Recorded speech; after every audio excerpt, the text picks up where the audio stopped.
Hello and welcome back. We've had a break over Easter and lockdown's now coming to an end. So this is now the Luke Lunchtime Takeaway, and we're going to carry on our journey through the Gospel of Luke week by week, and we're going to be looking at some of the key sayings of Jesus and what they mean for us today, and thinking about his life, his ministry, his death and his resurrection. Now there's one saying of Jesus that most people know, and almost everybody would be happy to sign up to. We call it the Golden Rule, and it's these words. Jesus says, "As you wish that others would do to you, so do to them." Or in the NIV translation, "Do to others as you would have them do to you." What is Jesus saying? Is Jesus just saying to us that if we are good and kind to others, we will buy our way into heaven? That good people go to heaven? Well, the danger of taking a verse like that and just sort of ripping it out of the Bible and saying, "Here, look at that," is that, as the Canadian pastor Tom Carson put it, a text without a context is a pretext for a proof text.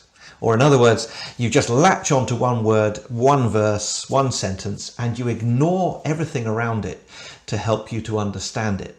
So let's go into the context of this saying, the Golden Rule, and see what Jesus is really telling us. Jesus is teaching the Sermon on the Mount. We get that in the Gospel of Matthew, and we get it in two places here in the Gospel of Luke. Jesus is describing how we become a Christian, and then he's also describing what it's like to actually live in his kingdom as a Christian, living according to the very radically different values of what it means to be in his kingdom. And he's saying to us this: we become Christians on the basis of his grace, his favour towards us.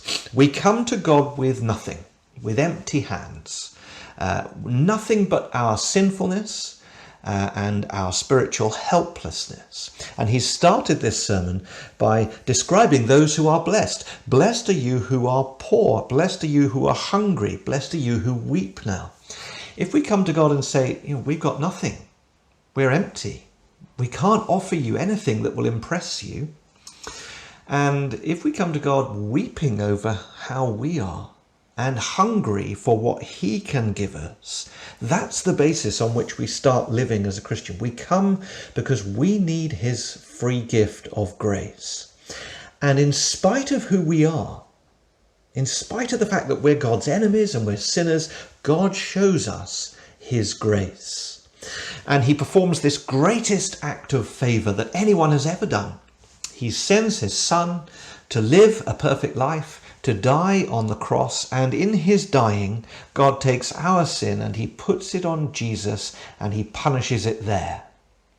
And in response, he also then takes the perfect status of Jesus and he reckons it to our account, so that we are declared righteous in the sight of God.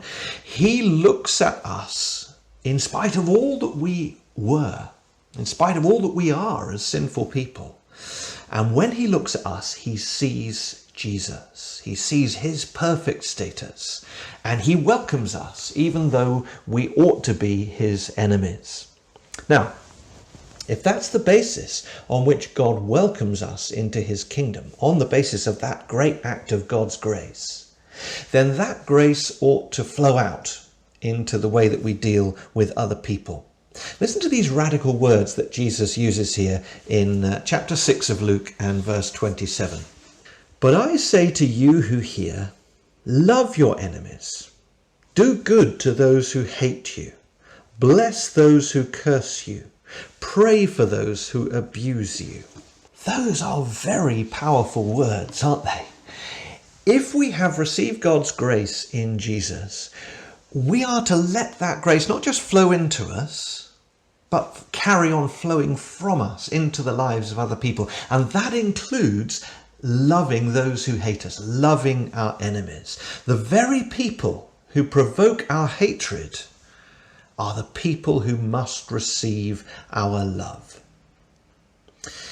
If when we were God's enemies, God reconciled us to him by the death of his Son. How much more ought we to show love to those who hate us and those who are our enemies? And then Jesus says this in verse 29. He says, to one who strikes you on the cheek, offer the other also. And from one who takes away your cloak, do not withhold your tunic either. In other words, if someone comes to steal your jacket, let them have your shirt as well. Now, I admit that sounds a bit like a burglar's charter, doesn't it? You know, just don't have a burglar alarm on your house. Don't put a key in the front door and lock it at night. Just let people have whatever they want. That's what it sounds like, doesn't it? But let me ask this question. How possessive and how selfish are you? How selfish am I? If we have received God's grace in Jesus, then that ought to cut right to the root of the selfishness of our own hearts. So when Jesus says these words in verse 31, as you wish that others would do to you, so do to them, he's speaking about the dynamic of a grace-filled life. Now, the danger for us is that we can say, oh yeah, it's really easy to be gracious to other people. Who can I invite round for dinner? Maybe I could invite round someone who, when they've had a meal with us, they might invite us back. You know, we can get back to their house as well, which would be really nice to have a meal with them.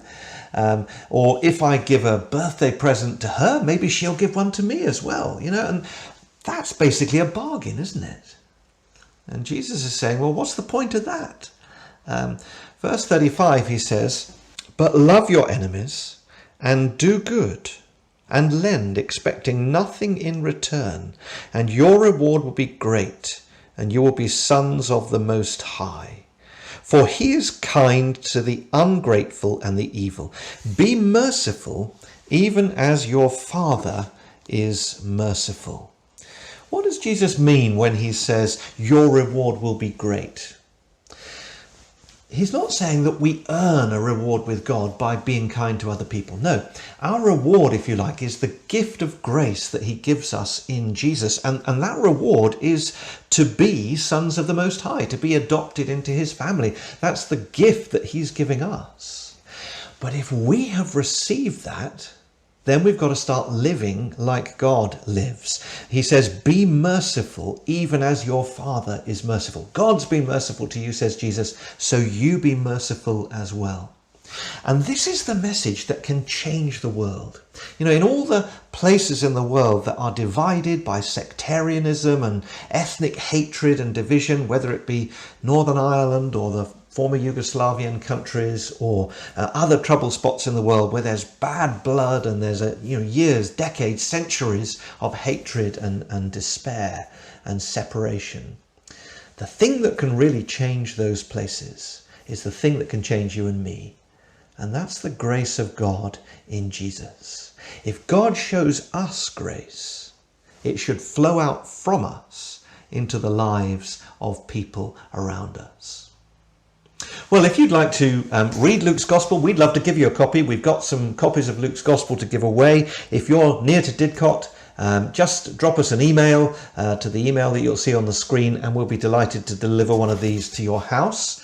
I'm also delighted to say that this week our lockdown as a church is ending. Grace Church Didcot is meeting again this Sunday. We're planning to meet at Harwell Village Hall, and we're hoping soon to get into a community centre somewhere on Great Western Park here in Didcot where we can worship week by week. If you're not worshipping in a church this Sunday and you're in or near Didcot, come and join us in Harwell Village Hall at 10:30, and there's much more details about that on our website. Thank you for joining me today, and I'll see you next week.